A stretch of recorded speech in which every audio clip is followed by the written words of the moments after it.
Thank you for having me. My name is David Liu from Northeastern, and today I'm here to share our paper titled When Collaborative Filtering is Not Collaborative, Unfairness of PCA for Recommendations. So let's start with a motivating example.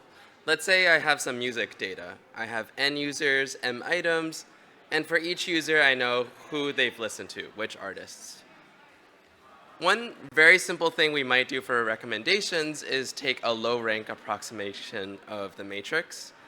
And mentally in our head when we do this, we assume that with just a few latent components, we can get the majority of the information from the data, which is true in this very toy example I have here. But let's take a closer look and see if this actually happens in practice. So we're going to be a little more precise and say that the error between my actual data and the approximation is the squared norm. And furthermore, for individual artists, I'm going to define a normalized error, so just normalized by the size of the data. And we're going to look at how well the approximation performs for subparts of the matrix. We know that overall, the data performs as expected. With just a few principal components, we can recover the majority of the data, globally speaking. But what happens for individual people? So we can start with an artist, Depeche Mode, which was really popular during the time of this data in the 2000s. And we can see that Depeche Mode is super happy. With just even two principal components, I've recovered almost all of the information for Depeche Mode. But in contrast, the Spice Girls are very not happy with PCA because I need actually almost all of the principal components to just get even half of their information. And we can see that across the board, this is not cherry picking.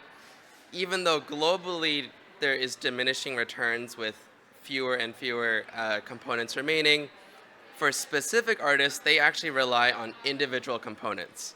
So if I were to arbitrarily do my PCA and cut off at 10 dimensions, there are many artists that are still waiting for their information to be recovered. So in our paper, we formalized this as two unfairness mechanisms in PCA, one that will harm unpopular artists and one that will also harm popular ones. We'll propose an algorithm that reweights the unpopular ones to mitigate these mechanisms, and then I'll show some evaluation.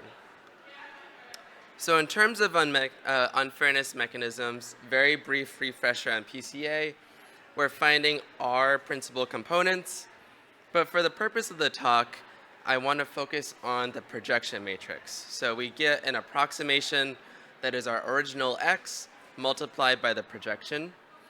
In the context of, say, music, we want the projection matrix to encode something like genres, or basically similarities among artists. Because when we actually do the prediction, X hat, for a single artist, we predict they will like it if they've listened to a similar artist that is also related.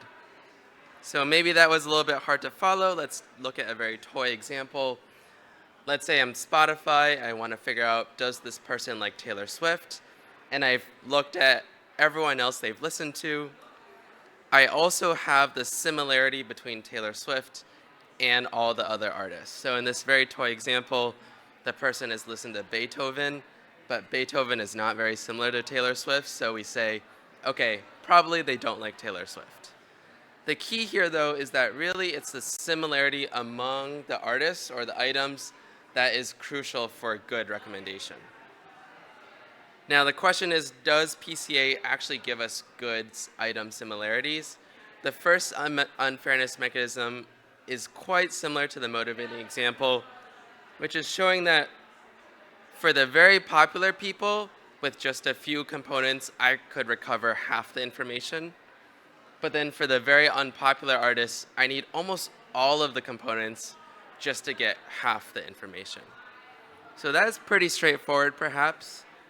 But what is maybe even more surprising is that even the popular people are not happy with standard PCA.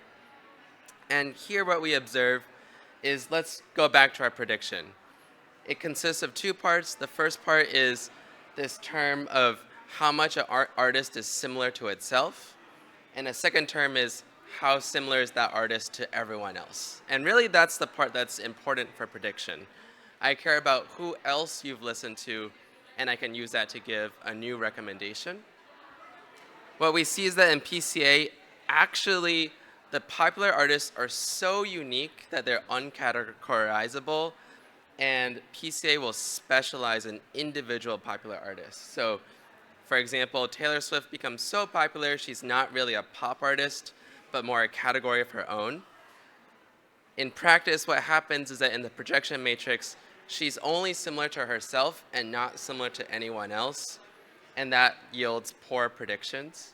And going forward, we're going to measure specialization based on the diagonal value of this projection matrix. We can see this, that based on the diagonal value, it's really the high popular artists that have the most specialization. So what can we do about this? We propose an algorithm called item-weighted PCA. The details are more in the paper, but the quick takeaways are that obviously first, we upweight the unpopular items.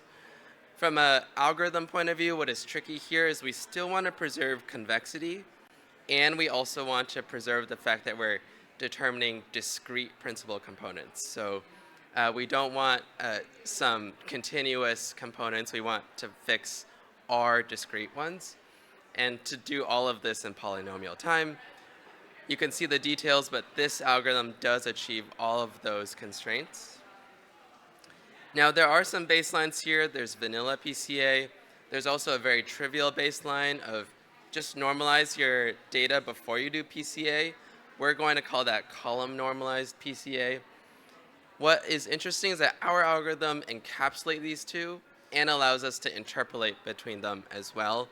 In our results, we instantiate the algorithm with an interpolation in between the two baselines.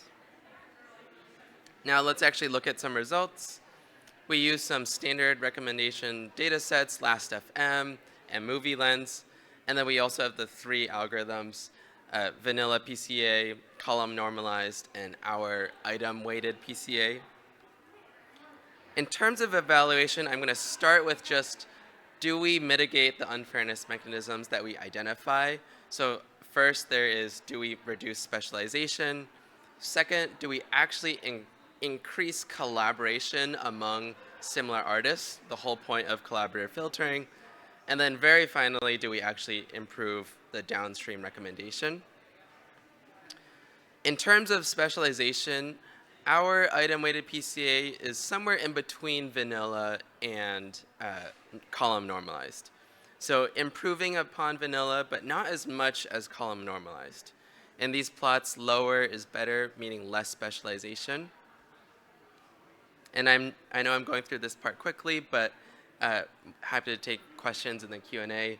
In terms of collaboration, it's a similar story. Our item-weighted PCA is somewhere in between.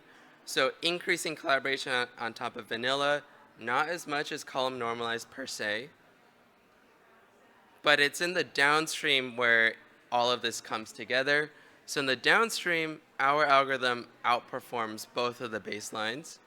And so the takeaway here is that even though column normalized PCA mitigated the unfairness mechanisms, it actually overcompensated. And so that's the danger of upweighting the unpopular content too much. You sacrifice performance. So the flexible reweighting we have gives us a way to balance both the unfairness and the performance. In terms of takeaways, we've identified two unfairness mechanisms in PCA, one that harms the unpopular one and one that harms the popular ones. Introduce an algorithm that is both convex and gives us discrete components, allowing us to flexibly upweight the unpopular artists and items.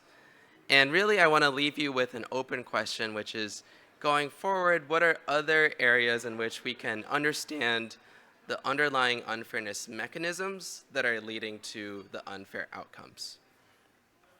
Thank you. You can find our paper on arXiv and the code on GitHub.